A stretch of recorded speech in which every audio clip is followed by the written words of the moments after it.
What's up, folks? This is Will here from Fortune Favor. We made a quick video on how we make Can't Get Enough earlier, but we're going to go full in detail about it now. I'm going to go into why I think bouncing stems is important, our whole mix, the whole master chain, drum buses, all the above. So let's get started.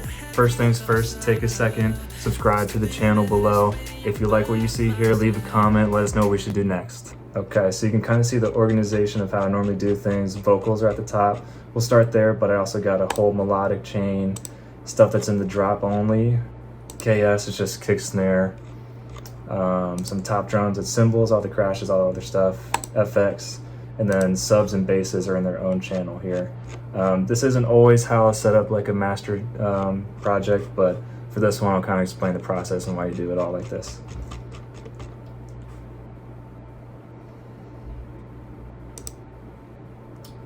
And fair warning here, so everything is obviously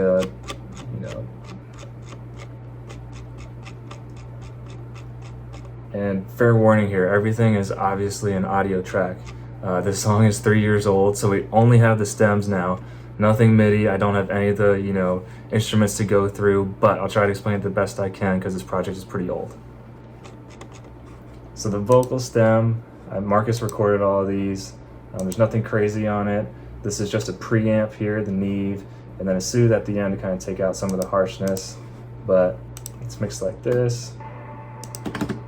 Feel the grill, put me up so high. No, I don't wanna come down. I just want more life, living it all. Can't get enough, can't get enough. So obviously the things there, Marcus's main vocal is the big one in the center. You pan two doubles, side to side, hard left, hard right. There's a big vocoder, as you can tell. I remember that was 2 channels. One doing a lot of the chords and then one doing just the bass notes to kind of make it fuller at the bottom, add some of those bass into the mix there of the vocal. Onto the melodic stuff, this is mostly like the verse instruments. They sound like this.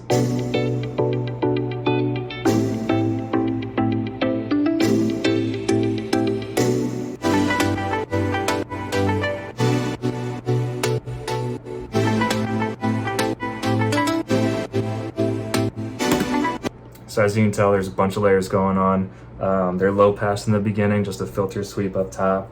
I know it's like a saw kind of pluck that's like low pass throughout there. Kind of like a string sound as well. And then a guitar doing that kind of pluck melody behind it as well.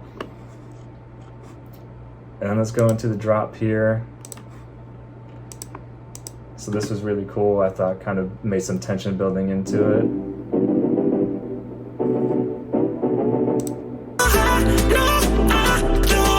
Can't really even hear it there. Solo it. Hear it come up.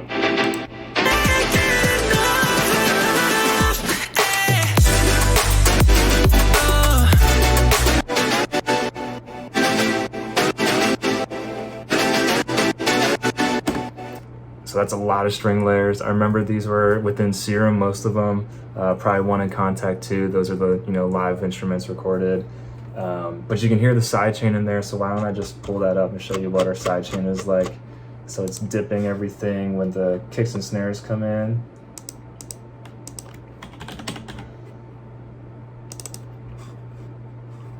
So I've been using the LFO tool for that. And this is what it kind of looks like. There are a couple key things here. It's 2 bars, and it's on note retrigger. So what I would do there, set up a MIDI track, instruments. You gotta do an external instrument, and then you would send it to the LFO tool there, and then you can put a MIDI note in whenever you want it to duck for that side chain. It's really simple and it's really easy to change up. So if you have a shorter kick, you just move this over. You use your ears to kind of adjust it so it's not clashing, and then if it's longer, you just go that way. Another key thing here, this kind of dip at the end I found really helps for like pops and clicks. That's probably the most annoying thing ever about sidechain or anything in MIDI. This has really helped because it kind of gives a little bit of duck into it before just immediately hitting there with the sidechain. So try that out if you like it. I know the volume shaper is a really great one too. This is what I just normally use. It's pretty quick.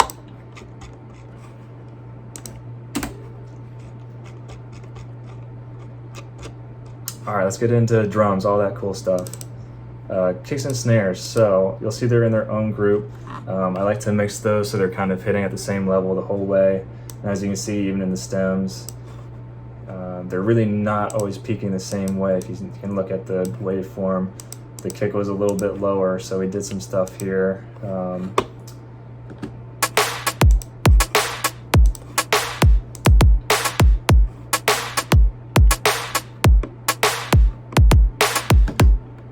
So I know it looks like they're really quiet in the stems, but I always kind of, when I have the, you know, major project that I'm working in, I'll bounce all the stems, but I put a utility on and I might crank it down -8, -10, just so it has headroom going into this. It makes life really easy when working in a stem project, so that way when you throw it in, it's not like totally clipping on your master.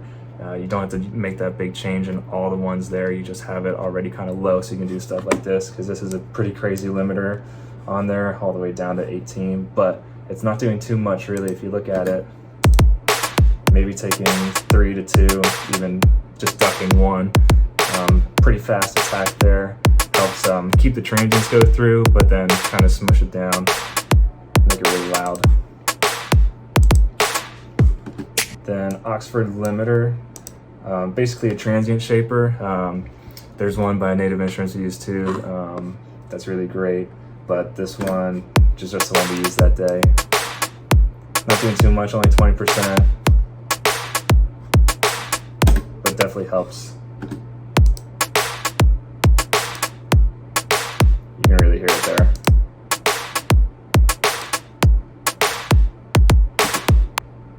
Then top drums, let's hear what those sound like. There's nothing really on there too crazy.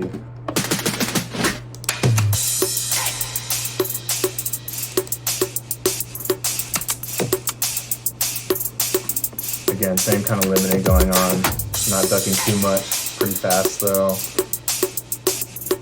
Then some multi-band, that's peaking, but so this is just a dynamic multi-band, and it's fat filter stuff is great.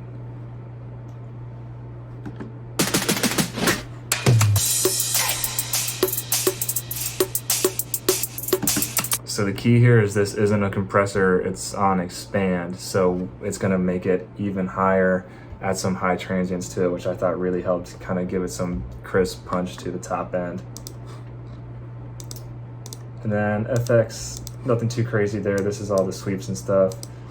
These really help, I think, when you use it in songwriting to kind of throw the listener a bone. You know, you can kind of tell when it goes between sections, but just having those fills in, fills out, sweeps and stuff helps carry into each section. So if you're ever thinking like stuff is too square, stuff like this can really help with your songwriting and producing. So.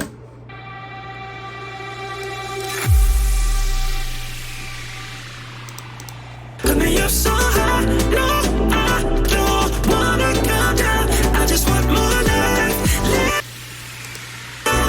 Can't get enough.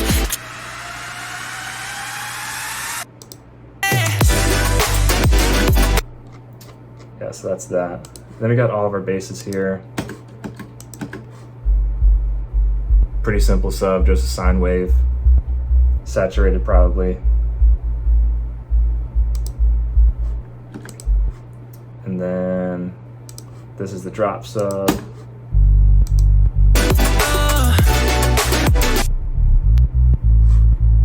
So what's going on there? Our bass is really great for adding some of the high tones of basses. Definitely try it out. You know, nothing too crazy there. It's not really even bumping up on the intensity too much. Then a bit of compression, kind of keep it even throughout the whole way.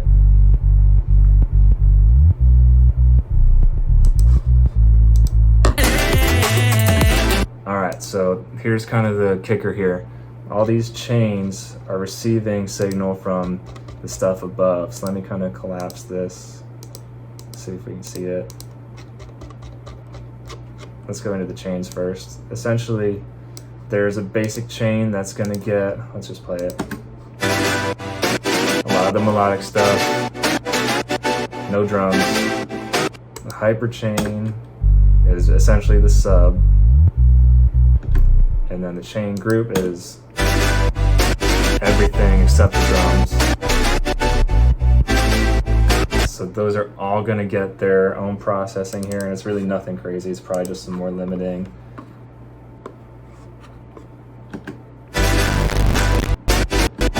So you can see that's pretty intense there. It's going to make things loud.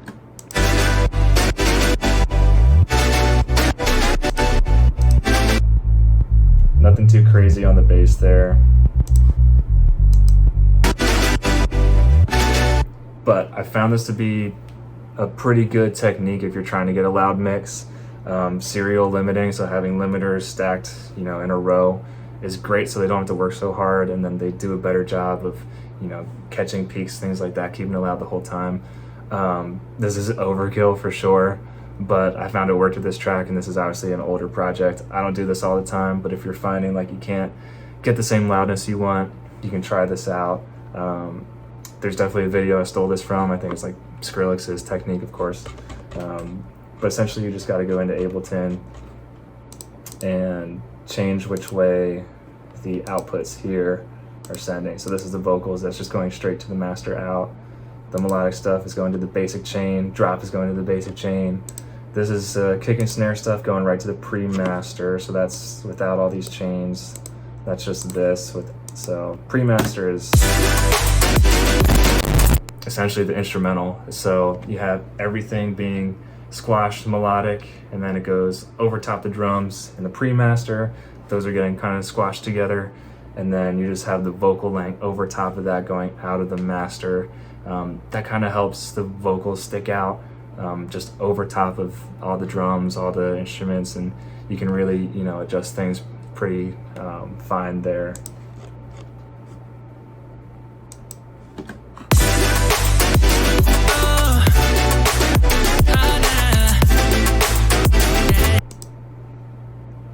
Alright, so I guess the thing everyone wants to see is always what your master chain looks like.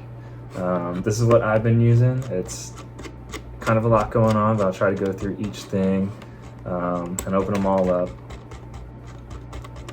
So the first thing I do, I have a spectrum on just to analyze. Wow, yeah, CPU's going crazy. But what I do here first, this is just some mid-range compression to bring up some of the stuff in the middle, get some clarity in there.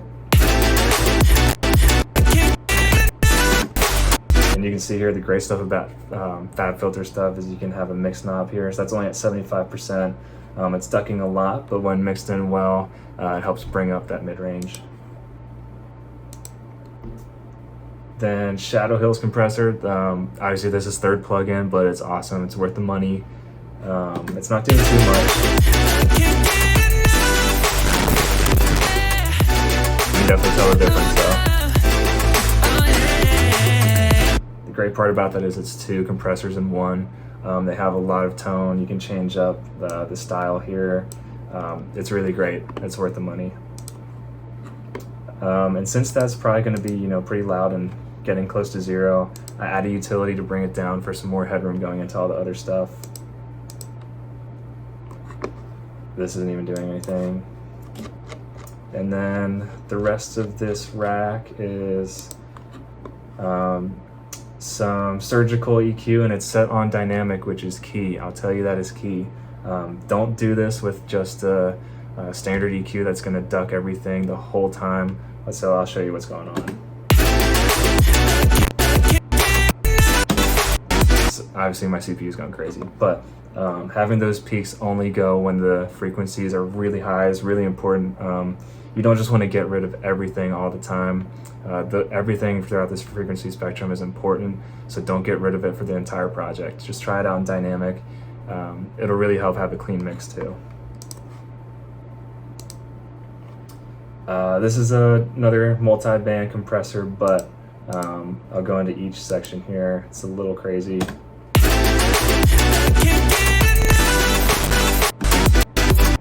Alright, so we have kind of low sub stuff, some mid stuff, and the highs. Both the low and high are set on expand, then this is compression. So mid-range compression is kind of key for my mixes. I like it to be pretty stable throughout the whole song and up front, and really control the mid-range so it's present the whole time. And then I like a dynamic low end, which is kind of what this curve is doing here. So whenever it's that's really, CPU doesn't like that, but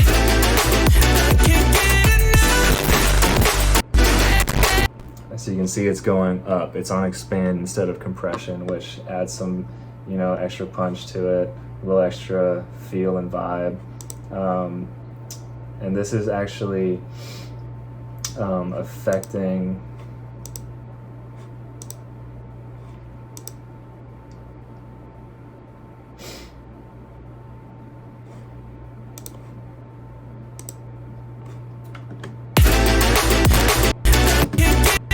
and this EQ is totally crazy, but kind of doing the same idea, just a little more precise on which frequency ranges to go. God, that sucks.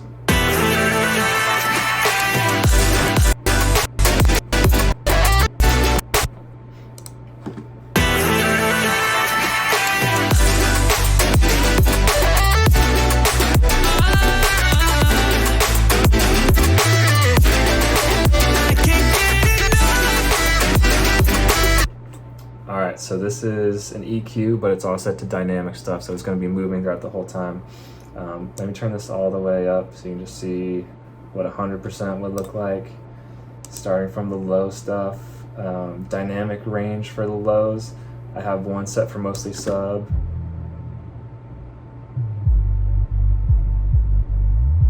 Really thumpy. Then with that one, I try to get like the punch of the kick right there, so just it sticks through even more. Then for this one, I ducked some of the muddy mid-range. I remember it was kind of annoying me throughout, different stereo systems, so that kind of helped clear it up. Then some more mid-range coming out. This was getting rid of some ugly frequencies. Yeah, that just sounds terrible. Then trying to bring some of the crisp high stuff back out with this one. But I only have this at 30%, so with it low,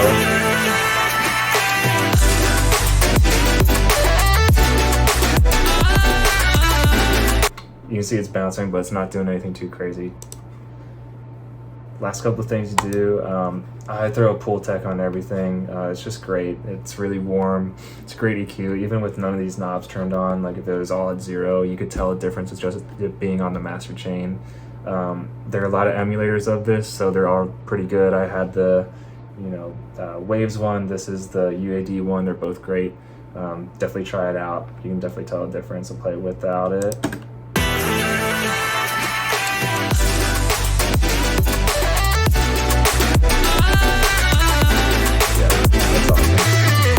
And these boost knobs, I never really go too crazy with it. Stick around 3, but add a lot of richness to the sound. Last thing you do here is just some brick wall stuff. You don't necessarily need anything over, 1600, 1800. I just put it there, and then nothing below 20. So last things I do, I turn Soothe off. I'll go into that. It's just killing CPU right now. First limiter is isotope. Have it set to modern, and I put the ceiling a little low just so it's not, totally clipping. Goes like that.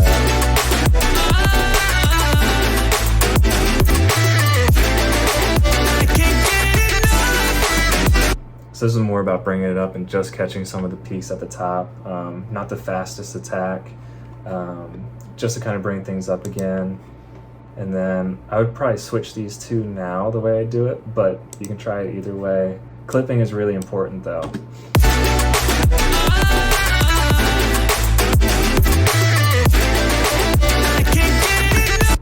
So you can see all those red things are peaks that are being clipped by this plugin. It's really great. The saturator, I'll add some tone to it as well, but essentially what it's going to do is cut all those clips coming up, and then it's all those transients are just going to be, kind of squashed going into the limiter, which is great. It makes things pretty smooth and consistent, so you can bring your limiter down a little bit more, and it doesn't have to bump up for all those transients coming through. And then I'll turn this on for now, but I'll probably turn it back off so we can actually hear things. Soothe is great. You can even throw it on the end, but I just have it here before the last limiter there. And then this is one of the presets, Ear Friendly Master. It's not doing anything crazy, but it's a lot of that, like, 2K, 3K is really the worst frequencies probably ever. Some of them are in there, so getting that to work and getting it right. I've always found that this is really cool. So real time is how it's going to play, but offline, set it to the highest, so when it bounces, it'll be the highest quality of this peak reduction that it does. Definitely change that for the offline one to be the highest. It can help you out. Then the last thing is, of course, Pro L2. Everyone uses this. I remember I didn't have it, and I finally got it, and I was like, this is worth every money. Whatever. I just want more love.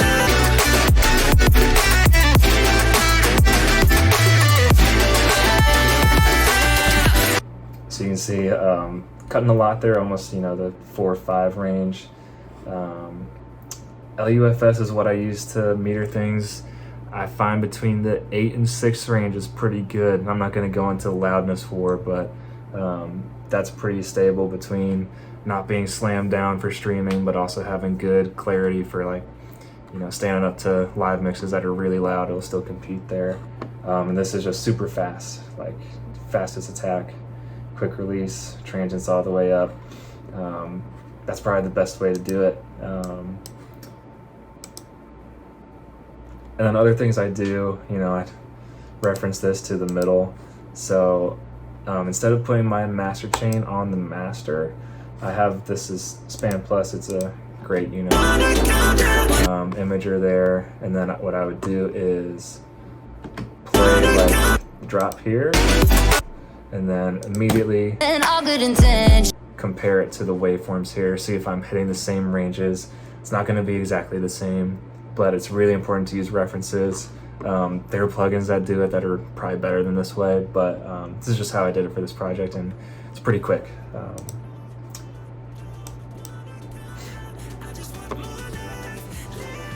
If you guys have any questions about what we talked about today, or want more detail, or want us to do something similar or different, leave a comment below. Hit subscribe for us. We'll be doing more of this. This was really fun. Hope to see you guys soon. Peace.